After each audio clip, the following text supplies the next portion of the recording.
జీఎస్టీపై దర్శకుడు నాగశ్విన్ ప్రధాని మోదీకి విజ్ఞప్తి. 5% జీఎస్టీ స్లాబ్లని కేవలం ₹100 టికెట్లకే కాకుండా ₹250 వరకు పొడిగిస్తే బాగుంటుందంటూ వెల్లడి. చాలా తక్కువ థియేటర్లలో మాత్రమే ఇప్పుడు ₹100 ధరలతో టికెట్లు విక్రయిస్తున్నారంటూ ఎక్స్ లో పోస్ట్.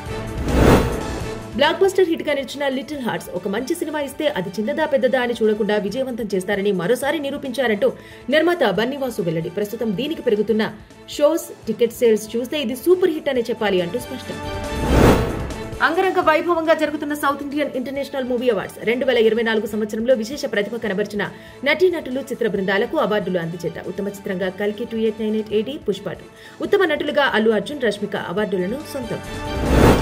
టీమిండియా జట్టు కెప్టెన్ రోహిత్ శర్మ గణపతి పూజల కోసం ముంబైకి వెళ్లిన నేపథ్యంలో భారీ సంఖ్యలో ఆయన కారును చుట్టుముట్టిన అభిమానులు. దీంతో రోహిత్ సన్ రూఫ్ నుంచి బయటకు వచ్చి ఫ్యాన్స్ కు అభివాదం. ముంబైకా రాజా అంటూ అభిమానులు నినాదాలు. సూర్యకుమార్ యాదవ్ నాయకత్వంలో ఆసియా కప్ 2025 బరిలోకి దిగనున్న టీమిండియా ఈ నెల 10వ తేదీన యుఏఈతో తొలి మ్యాచ్. సూర్యకుమార్ తన సారథ్యంపై కాకుండా బ్యాటింగ్ పైన ఎక్కువ దృష్టి పెడితే ఆసియా కప్ ను తేలిగ్గా సొంతం చేసుకునే వాళ్లమవుతామంటూ అజింక్య రహానే వెల్లడి. సింధు నది పరివాహక ప్రాంతంలో వచ్చిన వరదల ముందస్తు సమాచారాన్ని భారత దౌత్య మార్గాల ద్వారా తమకు అందించిందంటూ పాకిస్తాన్ వెల్లడి. గతంలో మాదిరిగా వివరాలన్నింటినీ సమగ్రంగా అందించలేదంటూ ఆరోపణ. భారత సింధు నది జలాల ఒప్పందానికి పూర్తిగా కట్టుబడాలని పాకిస్తాన్ విదేశాంగ శాఖ ప్రతినిధి స్పష్టం. ఎలాన్ మస్క్ కొన్నేళ్లలో మరో ఘనత సాధించే అవకాశం. ప్రతిపాదిత ప్రోత్సాహక ప్యాకేజీ కింద సంస్థ సీఈఓగా ఆయనకు సమకూరనున్న భారీ మొత్తం. దీంతో ఆయన సంపాదన పెరిగి ప్రపంచంలోనే తొలి ట్రిలియనీర్ గా చరిత్ర సృష్టించే అవకాశం. జపాన్ కు చెందిన 102 ఏళ్ల అకుజా మౌంట్ ఫుజీని అధిరోహించి రికార్డు కైవసం. ఈ ఘనతను గుర్తించిన గిన్నీస్ వరల్డ్ రికార్డ్స్ 96 ఏళ్ల వయసులో కూడా ఓసారి ఈ పర్వతాన్ని అధిరోహించినట్టు ఆయన వెల్లడి. రెండు దేశాల మధ్య సంబంధాలు మరింత బలోపేతమని చైనా, ఉత్తర కొరియా ఉద్ఘాటన. ప్రపంచ పరిస్థితులు ఎలా మారినా ఇరు దేశాల నడుమ సాంప్రదాయంగా వస్తున్న మిత్రత్వం మరింత బలపడుతుందంటూ వ్యాఖ్య. ప్రపంచ పోకడితో సంబంధం లేకుండా తమ బంధం ఉంటుందంటూ కిమ్ జంపింగ్ వెల్లడి. రష్యా నుండి భారత్ పెద్ద మొత్తంలో చమురు కొనుగోలు చేయడం తనను చాలా నిరాశకు గురిచేసిందంటూ ట్రంప్ వ్యాఖ్య. అక్కడి చమురు కొనుగోలు చేయొద్దని భారత్ కు చెప్పానని, ఆయన వెనక్కు తగ్గకపోవడంపై సుంకాలు విధించానంటూ స్పష్టం. తాను విధించిన 50% సుంకాలు చాలా ఎక్కువ అని అంగీకారం వ్యక్తం. ఎడతెరపులేని వానల నుండి ఉత్తరాది రాష్ట్రాలకు లభించిన కాస్త ఉపశమనం. జమ్మూ కాశ్మీర్లోని చాలా ప్రాంతాల్లో తగ్గిన వరద ఉధృతి. వరద నష్టాన్ని అంచనా వేసేందుకు సమాచారం సేకరిస్తున్న అధికారులు. ఆర్థిక మోసం కేసులో నటి శిల్పా శెట్టి దంపతులపై ముంబై పోలీసులు లుకౌట్ నోటీసులు జారీ. ఈ దంపతులు తరచూ విదేశీ పర్యటనలు చేస్తున్న నేపథ్యంలో ఈ నోటీసులు ఇచ్చినట్టు పోలీసులు వెల్లడి. గత నెల 14న జీహో పోలీస్ స్టేషన్లో నమోదైన ఈ కేసు. ట్రంప్ సుంకాలు విధించిన నేపథ్యంలో భారత్ అమెరికా సంబంధాలు దెబ్బతిన్న వేళ భారత్ కీలక నిర్ణయం. అమెరికాలో జరగనున్న ఐరాస జనరల్ అసెంబ్లీ సమావేశాలకు మోదీ హాజరు కాకపోవడం లేదని సమాచారం.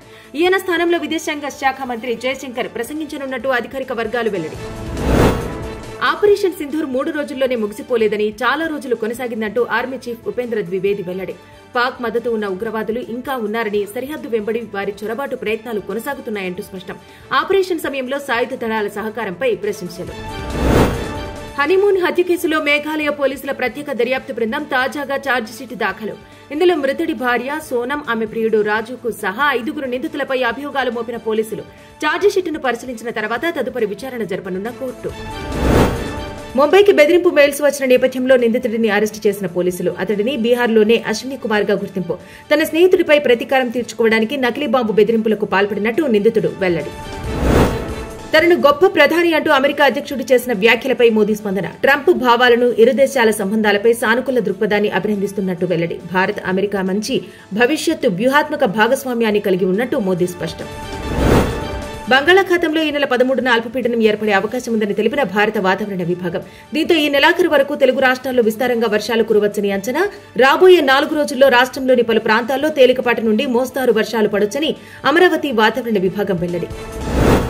తిరుపతి జిల్లా చంద్రగిరి మండలంలో గ్రానైట్ లారీని ఢీకొన్న ఆర్టీసీ బస్సు. ఈ ప్రమాదంలో 30 మందికి గాయాలు. ఆర్టీసీ బస్సు డ్రైవర్ నిద్రలోకి జారుకోవడంతో ఈ ప్రమాదం జరిగినట్టు సమాచారం. అనకాపల్లి జిల్లా చోడవరంలో జైలు నుండి 2 రిమాండ్ ఖైదీలు పరారు. జైల్లో భోజనానికి వంటగదికి వెళ్లిన వీరు సుత్తితో బయటకు వచ్చి అడ్డొచ్చిన జైలు వార్డెన్పై దాడి చేసిన ఖైదీలు. వీరిని పట్టుకునేందుకు విశాఖ, అల్లూరి, విజయనగరం జిల్లాల పోలీసులు అప్రమత్తం. దేశంలోనే ఉత్తమ విద్యార్థులుగా తమ పిల్లలను తీర్చిదిద్దాలని ఉపాధ్యాయులకు సీఎం చంద్రబాబు పిలుపు. ఉపాధ్యాయులకు ఇబ్బందులు రాకుండా చూసే బాధ్యత తనదంటూ హామీ. పిల్లలకు కేవలం పాఠాలు చెప్పడమే కాకుండా వారిలో స్ఫూర్తి నింపాలంటూ సూచనలు. మద్యం కుంభకోణం కేసులో వైఎస్ జగన్ సోదరుడు అనిల్ రెడ్డి ప్రమేయం పాత్రపై సిట్కు లభ్యమైన కీలక ఆధారాలు. ఈయన ద్వారానే జగన్ కు ముడుపుల సమాచారం. అనిల్ పిఏ దేవరాజు వాంగ్మూలాన్ని నమోదు చేసుకున్న సిట్ అధికారులు. వినాయక నిమజ్జనం సందర్భంగా తెలంగాణలో పలుచోట్ల జరిగిన అపశృతి. యాదాద్రి జిల్లాలో క్రేన్ వైర్ తెగి ట్రాక్టర్పై పడ్డ వినాయక ప్రతిమ. దీంతో విగ్రహం కింద చిక్కుకొని గాయపడ్డ 2 వ్యక్తులు. గత పాలకులు విద్యను వ్యాపారంగా మార్చుకున్నారంటూ సీఎం రేవంత్ రెడ్డి విమర్శ. వాళ్ల స్నేహితులతో ప్రైవేటు విశ్వవిద్యాలయాలు పెట్టించారంటూ వ్యాఖ్య. కానీ తమ ప్రభుత్వం మాత్రం పేద పిల్లల జీవితాలను మార్చేలా తెలంగాణ విద్యా విధానాన్ని రూపొందిస్తుందంటూ వెల్లడి. ఇటీవల కవిత తనపై చేసిన వ్యాఖ్యలపై మాజీ మంత్రి హరీష్ రావు స్పందన. ఇటీవలి కాలంలో తనపై, పార్టీపై కొందరు ఆరోపణలు చేశారని, ఎందుకు చేశారో, ఎవరి కోసం చేశారో వారి విజ్ఞతకే వదిలేస్తున్నానంటూ వ్యాఖ్య. ఓవైపు రైతులు యూరియా కొరతతో ఇబ్బంది పడుతుంటే ఇలాంటి దిగజారుడు రాజకీయాలు మంచివి కావు అంటూ వెల్లడి. హైదరాబాద్లో సుమారు 40 గంటల పాటు సాగిన గణేష్ నిమజ్జనాలు. 30,000 మందికి పైగా పోలీసు బందోబస్తు మధ్య సాగిన ఈ కార్యక్రమం మొత్తంగా హైదరాబాద్ నగరంలో ఆదివారం ఉదయం 10 గంటల వరకు విధించిన ట్రాఫిక్ ఆంక్షలు. తెలంగాణ వ్యాప్తంగా రిజిస్ట్రేషన్లు చట్టంలోని సెక్షన్ 22A కింద ఉన్న నిషేధిత భూముల విభాగానికి సంబంధించి హైకోర్టు అసంతృప్తి. తానిచ్చిన గడువులోగా అఫిడవిట్ దాఖలు చేయలేదంటూ అసహనం. చివరి అవకాశంగా గడువు ఇస్తున్నామని, అప్పుడు కూడా ఇలానే వ్యవహరిస్తే కఠినంగా వ్యవహరించాల్సి ఉంటుందంటూ హెచ్చరిక. యూరియా కోసం రైతులు తీవ్ర ఇబ్బందులు పడుతుండగా దీన్ని ఆసరాగా చేసుకుని పలువురు ప్రైవేటు వ్యాపారులు అధిక ధరలకు విక్రయిస్తున్న వైనం. సూర్యాపేట, వరంగల్, భద్రాద్రి కొత్తగూడెం తదితర జిల్లాల్లో ఈ తరహా మోసాలు జరుగుతున్నట్టు సమాచారం.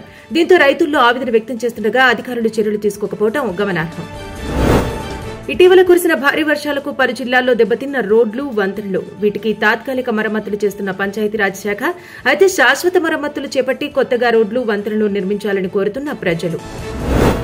తెలంగాణలో రైతులకు, ప్రజలకు ధరణితో పట్టిన దుస్థితిని భూభారతి చట్టంతో దూరం చేశామని సీఎం రేవంత్ వ్యాఖ్య. ధరణి అనేది ఆనాటి పాలకులు అంటించిన వైరస్ అంటూ విమర్శ. ధరణి ముసుగులో దోపిడీకి పాల్పడిన వారికి ఎన్నికల్లో ప్రజలు గుణపాఠం చెప్పారంటూ వెల్లడి. జీఎస్టీపై దర్శకుడు నాగశ్విన్ ప్రధాని మోదీకి విజ్ఞప్తి. 5% జీఎస్టీ స్లాబ్లని కేవలం ₹100 టికెట్లకే కాకుండా ₹250 వరకు పొడిగిస్తే బాగుంటుందంటూ వెల్లడి. చాలా తక్కువ థియేటర్లలో మాత్రమే ఇప్పుడు ₹100 ధరలతో టికెట్లు విక్రయిస్తున్నారంటూ ఎక్స్ లో పోస్ట్.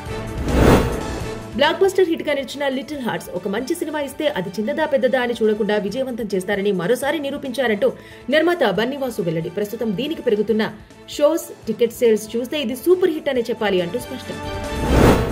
అంగరంగ వైభవంగా జరుగుతున్న south Indian international movie awards 2024 సంవత్సరంలో విశేష ప్రతిభ కనబర్చిన నటీనటులు, చిత్ర బృందాలకు అవార్డులు అందజేత. ఉత్తమ చిత్రంగా కల్కి 2898 AD, పుష్ప 2. ఉత్తమ నటులుగా అల్లు అర్జున్, రష్మిక అవార్డులను సొంతం. టీమిండియా జట్టు కెప్టెన్ రోహిత్ శర్మ గణపతి పూజల కోసం ముంబైకి వెళ్లిన నేపథ్యంలో భారీ సంఖ్యలో ఆయన కారును చుట్టుముట్టిన అభిమానులు. దీంతో రోహిత్ సన్ రూఫ్ నుంచి బయటకు వచ్చి ఫ్యాన్స్ కు అభివాదం. ముంబైకా రాజా అంటూ అభిమానులు నినాదాలు.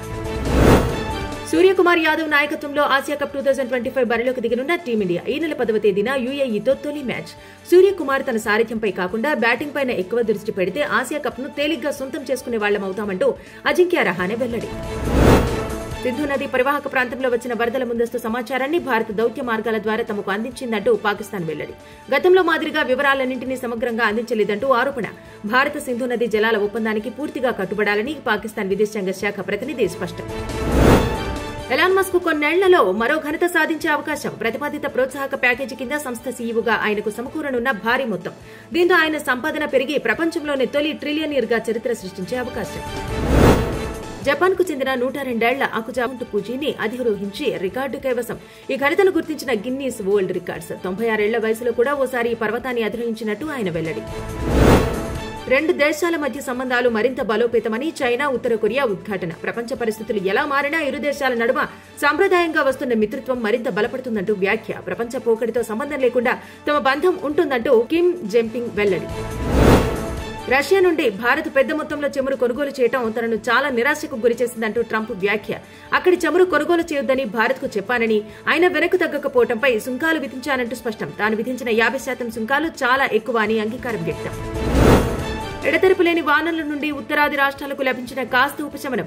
జమ్మూ కశ్మీర్లోని చాలా ప్రాంతాల్లో తగ్గిన వరద ఉధృతి. వరద నష్టాన్ని అంచనా వేసేందుకు సమాచారం సేకరిస్తున్న అధికారులు. ఆర్థిక మోసం కేసులో నటి శిల్పా శెట్టి దంపతులపై ముంబై పోలీసులు లుకౌట్ నోటీసులు జారీ. ఈ దంపతులు తరచూ విదేశీ పర్యటనలు చేస్తున్న నేపథ్యంలో ఈ నోటీసులు ఇచ్చినట్టు పోలీసులు వెల్లడి. గత నెల 14న జీహో పోలీస్ స్టేషన్లో నమోదైన ఈ కేసు.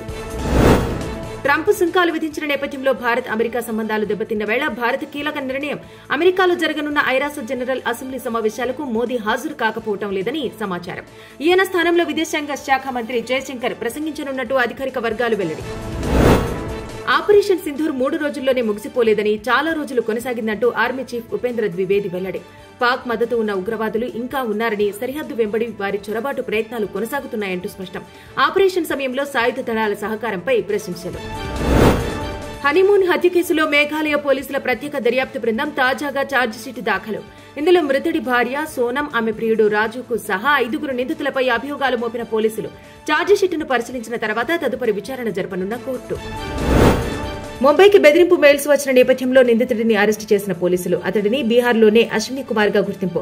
తన స్నేహితుడిపై ప్రతీకారం తీర్చుకోవడానికి నకిలీ బాంబు బెదిరింపులకు పాల్పడినట్టు నిందితుడు వెల్లడి.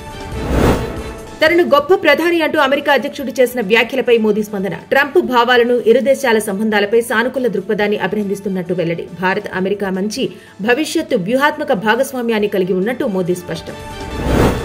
బంగాళాఖాతంలో ఈ నెల 13న అల్పపీడనం ఏర్పడే అవకాశం ఉందని తెలిపిన భారత వాతావరణ విభాగం.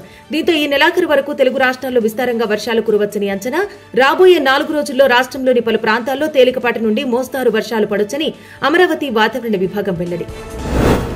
తిరుపతి జిల్లా చంద్రగిరి మండలంలో గ్రానైట్ లారీని ఢీకొన్న ఆర్టీసీ బస్సు. ఈ ప్రమాదంలో 30 మందికి గాయాలు. ఆర్టీసీ బస్సు డ్రైవర్ నిద్రలోకి జారుకోవడంతో ఈ ప్రమాదం జరిగినట్టు సమాచారం. అనకాపల్లి జిల్లా చోడవరంలో జైలు నుండి 2 రిమాండ్ ఖైదీలు పరారు. జైల్లో భోజనానికి వంటగదికి వెళ్లిన వీరు సుత్తితో బయటకు వచ్చి అడ్డొచ్చిన జైలు వార్డెన్పై దాడి చేసిన ఖైదీలు. వీరిని పట్టుకునేందుకు విశాఖ, అల్లూరి, విజయనగరం జిల్లాల పోలీసులు అప్రమత్తం. దేశంలోనే ఉత్తమ విద్యార్థులుగా తమ పిల్లలను తీర్చిదిద్దాలని ఉపాధ్యాయులకు సీఎం చంద్రబాబు పిలుపు. ఉపాధ్యాయులకు ఇబ్బందులు రాకుండా చూసే బాధ్యత తనదంటూ హామీ. పిల్లలకు కేవలం పాఠాలు చెప్పడమే కాకుండా వారిలో స్ఫూర్తి నింపాలంటూ సూచనలు. మద్యం కుంభకోణం కేసులో వైఎస్ జగన్ సోదరుడు అనిల్ రెడ్డి ప్రమేయం పాత్రపై సిట్కు లభ్యమైన కీలక ఆధారాలు. ఈయన ద్వారానే జగన్కు ముడుపుల సమాచారం. అనిల్ పిఏ దేవరాజు వాంగ్మూలాన్ని నమోదు చేసుకున్న సిట్ అధికారులు. వినాయక నిమజ్జనం సందర్భంగా తెలంగాణలో పలుచోట్ల జరిగిన అపశృతి. యాదాద్రి జిల్లాలో క్రేన్ వైర్ తెగి ట్రాక్టర్పై పడ్డ వినాయక ప్రతిమ. దీంతో విగ్రహం కింద చిక్కుకుని గాయపడ్డ 2 వ్యక్తులు. గత పాలకులు విద్యను వ్యాపారంగా మార్చుకున్నారంటూ సీఎం రేవంత్ రెడ్డి విమర్శ. వాళ్ల స్నేహితులతో ప్రైవేటు విశ్వవిద్యాలయాలు పెట్టించారంటూ వ్యాఖ్య. కానీ తమ ప్రభుత్వం మాత్రం పేద పిల్లల జీవితాలను మార్చేలా తెలంగాణ విద్యా విధానాన్ని రూపొందిస్తుందంటూ వెల్లడి. ఇటీవల కవిత తనపై చేసిన వ్యాఖ్యలపై మాజీ మంత్రి హరీష్ రావు స్పందన. ఇటీవలి కాలంలో తనపై, పార్టీపై కొందరు ఆరోపణలు చేశారని, ఎందుకు చేశారో, ఎవరి కోసం చేశారో వారి విజ్ఞతకే వదిలేస్తున్నానంటూ వ్యాఖ్య. ఓవైపు రైతులు యూరియా కొరతతో ఇబ్బంది పడుతుంటే ఇలాంటి దిగజారుడు రాజకీయాలు మంచివి కావు అంటూ వెల్లడి. హైదరాబాద్లో సుమారు 40 గంటల పాటు సాగిన గణేష్ నిమజ్జనాలు. 30,000 మందికి పైగా పోలీసు బందోబస్తు మధ్య సాగిన ఈ కార్యక్రమం మొత్తంగా హైదరాబాద్ నగరంలో ఆదివారం ఉదయం 10 గంటల వరకు విధించిన ట్రాఫిక్ ఆంక్షలు. తెలంగాణ వ్యాప్తంగా రిజిస్ట్రేషన్లు చట్టంలోని సెక్షన్ 22A కింద ఉన్న నిషేధిత భూముల విభాగానికి సంబంధించి హైకోర్టు అసంతృప్తి. తానిచ్చిన గడువులోగా అఫిడవిట్ దాఖలు చేయలేదంటూ అసహనం. చివరి అవకాశంగా గడువు ఇస్తున్నామని, అప్పుడు కూడా ఇలానే వ్యవహరిస్తే కఠినంగా వ్యవహరించాల్సి ఉంటుందంటూ హెచ్చరిక. యూరియా కోసం రైతులు తీవ్ర ఇబ్బందులు పడుతుండగా దీన్ని ఆసరాగా చేసుకుని పలువురు ప్రైవేటు వ్యాపారులు అధిక ధరలకు విక్రయిస్తున్న వైనం. సూర్యాపేట, వరంగల్, భద్రాద్రి కొత్తగూడెం తదితర జిల్లాల్లో ఈ తరహా మోసాలు జరుగుతున్నట్టు సమాచారం. దీంతో రైతుల్లో ఆవేదన వ్యక్తం చేస్తుండగా అధికారులు చర్యలు తీసుకోకపోవడం గమనార్హం. ఇటీవల కురిసిన భారీ వర్షాలకు పలు జిల్లాల్లో దెబ్బతిన్న రోడ్లు, వంతెనలు. వీటికి తాత్కాలిక మరమ్మతులు చేస్తున్న పంచాయతీరాజ్ శాఖ. అయితే శాశ్వత మరమ్మతులు చేపట్టి కొత్తగా రోడ్లు, వంతెనలు నిర్మించాలని కోరుతున్న ప్రజలు. తెలంగాణలో రైతులకు, ప్రజలకు ధరణితో పట్టిన దుస్థితిని భూభారతి చట్టంతో దూరం చేశామని సీఎం రేవంత్ వ్యాఖ్య. ధరణి అనేది ఆనాటి పాలకులు అంటించిన వైరస్ అంటూ విమర్శ. ధరణి ముసుగులో దోపిడీకి పాల్పడిన వారికి ఎన్నికల్లో ప్రజలు గుణపాఠం చెప్పారంటూ వెల్లడి.